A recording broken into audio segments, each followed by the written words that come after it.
Good morning. It is Wednesday and I'm not teaching today, which is really unusual. So I thought I'd take the opportunity to sit down with you and have a chat and tell you about a little project that I'm working on. It's called the Fit for 40 Frock. It has its own hashtag and everything. Basically, I think I've told you this already, but I'm 40 in January and I am going to make sure that I have an absolutely superb year. In fact, I've got a whole separate video planned for you about all my plans for the year. But I'm having a party at the end of January and I need to look fabulous. I need to be the belle of the ball because it's my ball. And I think I've mentioned this to you. If you've watched my Goldhawk Road video, you will have seen the fabric that I purchased when I was there with Orya. I'll link to it up here. But I bought this gorgeous, gorgeous Scuba. It is so pretty. It's holographic, it's got foil on it. It is absolutely gorgeous. And I knew that I wanted to use this to make something super special. But at £35 a metre, it was something that I was not just going to cut into willy-nilly. And so the 40 Frock, or the Fit for 40 Frock, started its journey to creation. So I knew that I wanted something that had a figure-hugging bodice. Obviously it's a Scuba fabric, so it's going to be clingy, and I wanted it to really show off my upper body. So I love the BTHQ Lady Skater dress. It's a pattern that fits really, really nicely, but it's just not fancy enough for that kind of do. I wanted it to have a low cut neckline so I could show off my upper body and make sure that it looked really, really pretty. So the first thing that I did is I redrafted the bodice of the Lady Skater dress, and all I did is I took the neckline from my sunshine dress that I made recently and I laid that paper pattern on top of the Lady Skater and I just copied the neckline. Didn't change anything else, just lowered that neckline into a V rather than a scoop. So then it came to making a toile. I wanted to be sure that I had the right idea in my head. I'm thinking Lady Skater because it was lovely and full and twirly and girly. It would show off the floral print.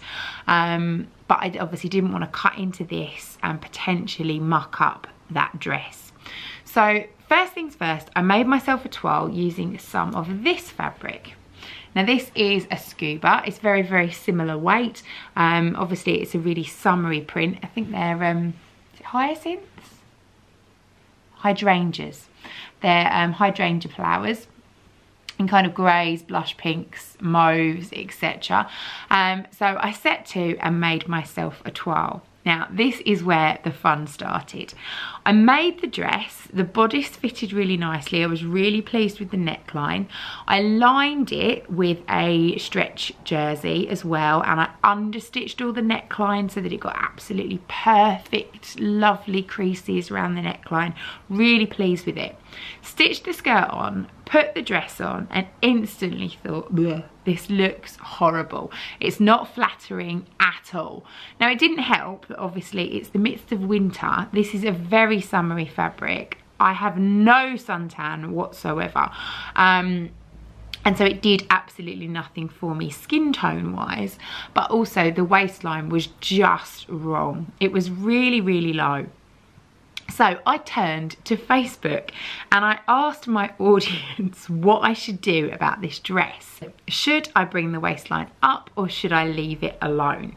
I decided already that whatever happened, this toile was wearable, and the lovely Maddie who teaches for me is getting married in August, so I knew that I could wear the dress for her wedding, so I had that kind of in my mind, but I really couldn't decide whether I liked it or if I needed to bring the waistband up. So I've downloaded the live stream that I did on Facebook because it's super funny. I'll pop it in here for you to watch and you can see what happens next. Afternoon. I've got another chance for you to help me make a decision in my dressmaking journey. So I know you really enjoyed the red dress last week. For those of you who didn't see, I went for sleeves. This dress is definitely going to remain sleeveless. Now, it's what we call in the trade as a wearable toile. Now, I have the most beautiful fabric in the world that is black with lovely pink and red holographic roses all over it. And I'm planning on making a party dress for my 40th birthday with it. So I decided that rather than cut into that super duper fabric, I would cut into some scrap fabric that I've got of a similar weight, so it's like a Scuba, and I absolutely love this. It's really pretty. It looks really awful on my skin at the moment because I need a good suntan, but I wanted to just make a dress, a toile of the dress that I wanted to make sure that it fitted properly. I got the fit right, the length right before I cut into my beautiful fabric. So I've made this dress. Now I'm really happy with the bodice. The fit is really nice. It's incredibly flattering. It's really slimming. And I've put a longer skater skirt on it. Ta-da! Now the reason I've done that is because I thought I could wear this toile to Maddie's wedding in August because it's perfect wedding dress fabric. But my question to you is this waistline right? Now for a wedding, yes, I think it is. It's lovely. But the dress that I'm ultimately going to be making is a party dress. So I'm thinking we need to shorten this waistline and bring it right up here to my actual natural waist, my narrow waist. So if I do this, it will hopefully give you a better feel. And then we've got this. So that's from the side. It's under the bust. It's a little bit higher. It then brings up the length of the skirt. So do I shorten the bodice and bring the waistline up so it's up to my natural waist, or do I leave it be? Now think of it not in terms of this dress as a finished dress. Think of it in terms of a beautiful, beautiful party dress, and it needs to therefore be sexy, fun and really nice. I'm thinking shorten. In fact, I'm 75% sure I'm going to shorten, but I thought I'd give you that opportunity. Shorten the bodice or leave it as is for my party dress. Whatever happens, if I shorten it, I need to practice it so it will happen to this dress. This dress can't stay long if I decide to shorten the black one. Shorten or lengthen, you decide. So the results came in, the consensus was yes, absolutely, shorten the waist, bring it up, it needs to come up underneath the bust, not right under the bust, obviously that would be too empire line, but just an inch or so below. So I set to and did that. And I tried the dress on again. And yes, it looked nice, it certainly looked a lot better, but actually I'd started to think, was a twirly skirt really the perfect pattern for this gorgeous fabric? This is sultry, this is seductive, this is sexy, and I thought I needed skin tight. I needed a wiggle dress. I would feel so much more me in that kind of dress than something girly and twirly. I'm not a particularly girly person. So again, I set to Facebook. Now, it doesn't help that I had Elspeth in the studio on this particular day. She was determined I was going to make a twirly skirt with this. Absolutely determined that it was the thing to do, and did everything she possibly could to put her foot into my Facebook live stream to make everybody think the same way she did. Thankfully, you'll see she was wrong. But again, I'll share the next live stream with you because I think it's quite funny. Good morning. It is still morning. I thought I'd give you an update on the party frock. So I have shortened the bodice. I will show you what it looks like because I'm going to leave it like it for the wedding dress. However, I didn't show you this yesterday. I know some of you saw this in a picture, but this is the ultimate fabric that I'm looking to make the party dress in. It's absolutely beautiful. I think it could even be ex-Ted Baker. It's shimmery, it's holographic, and it is absolutely gorgeous. And that is what I'm planning to use to make this dress for my 40th. But I need to show you something. So I have shortened the bodice, it's here.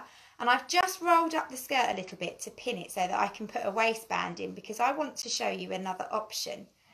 Pretend that that's a waistband. under my bodice. I'm going to have to pull it all round, and then I'm going to pull the skirt. In fact, Elspeth, can I borrow you as my trusty helper? To suggest that. Can you come in and pull that bit for me? And then I'm going to pull this skirt in pencil, and then we're going to reverse so that everyone can see this. Can you pull that in there, and I'll pull the skirt. Now reverse. Beep, beep, beep, beep, beep. Now, this dress is much more me. Much more sexy, much more wiggle, and bearing in mind in 2 months' time I'm going to be considerably thinner. It is much more me. Elspeth thinks it's an absolute crime if I do this with that black, because she thinks it needs to flow and flow around. So she wants to see it twirl. But I'm not girly. So let me just quickly unpin this and I'll show you, and you can make a decision as to whether you think I should make a tight and sexy dress. Kat said that is 100% you. It is you, yeah. It's just a waste of this gorgeous Tay says fabric. looks fabulous, much better than the fuller skirt. Get out of the camera. Look, I'll wear it. Go. So this is how it's turned out with the shortened bodice. Really twirly. It is lovely. It's perfect for a wedding. It's super girly. And I will wear it for Maddie's wedding with a big petticoat, high heels, but it's really not me for my 40th, bearing in mind I want to be centre of attention. It's my party! Oh, and I would have worked really hard on getting all sculpted and skinny. And Jackie's just come on. You know that's my choice, naughty 40. I know, Jackie, you're the temptress. You're the one who changed my mind last night. So I think I've answered my own question, really, haven't I? Leave this one be, definitely shorten the bodice, but go for a waistband and a really nice pencil skirt with the flowery one. Cool beans. I'm going to love you and leave you. Thank you for your help. You helped me decide. And now Elspeth's going to cry in a corner. So the consensus was definitely straight, tight, clingy, wiggle dress. Go for it, make it really sexy. Maddie stepped in here and said to me though, don't put a waistband in under the bust. You don't need it, just go for a straight pencil skirt and join the bodice to the pencil skirt. And I'm so glad I listened to her. So I decided I was going to do the bodice exactly the same, but I would try the sew over it ultimate pencil skirt, because I know that's really lovely. I know it's super high waisted and it really skims out over the hips. It's got that real nice 50s style to it, which I thought would look really lovely with the low slung bodice. And so I went on to Minerva Crafts. Just, you know, I know they sell lots of fairly reasonable fabrics. They're not too expensive, but I needed to get some more Scuba. Again, there was no way I was going to cut into that gorgeous fabric and it all go horribly wrong for me. So I bought some Scuba. I bought leopard print Scuba. I love a bit of leopard, as you can see. Now this is slightly different. I didn't realise when I ordered. It's actually Scuba Crepe. So although it is the similar weight, it's a bit lighter, a bit drapier. It still has lots of stretch in it, but it's got the texture of crepe fabric, which is really lovely. It's really nice actually. I was very impressed with it. I don't think it's got quite as much stretch in it as this one. So I don't know, but we'll see how we go. Anyway, this fabric has arrived. I am now in the process of making a second toile, but this time I'm going to do the sew over it ultimate skirt and ultimate pencil skirt and the bodice that I've cracked from my previous toile. So I shall be back to show you the progress of my leopard print dress. No doubt I shall go to Facebook with that one as well, because I'm sure I'll have questions, and if I do, then I'll pop those videos in too. And I think this is going to be a series of videos. It's going to be a process. So let's call this part 1 on the Fit for 40 frock, and then part 2 will be coming very, very soon. And the reason it's fit for 40 is that I am working really, really hard over the next 6 to 8 weeks to tone up and shift that stone of weight that I've put on since, well, the summer really. Too much wine, too much cheese. So I'm going to be a good girl. I'm going to work really, really hard, and I'm going to sew really hard, and I'm going to get lots of things made. But whatever, come the end of January when I have my birthday party, I am going to look fit for 40 and fabulous in a fabulous flowery frock. Thank you very much for watching. I will see you again soon. As always, if you want to keep up to date with my daily progress, the best place to see that is on Instagram or on Facebook. If you join my free group on Facebook, there is a whole heap of people in there who would love to chat to you about their crafty endeavours. Knitting, crochet, sewing, absolutely anything goes. The links for both of those things are down in the description. I'll see you soon. Thanks for watching. Bye.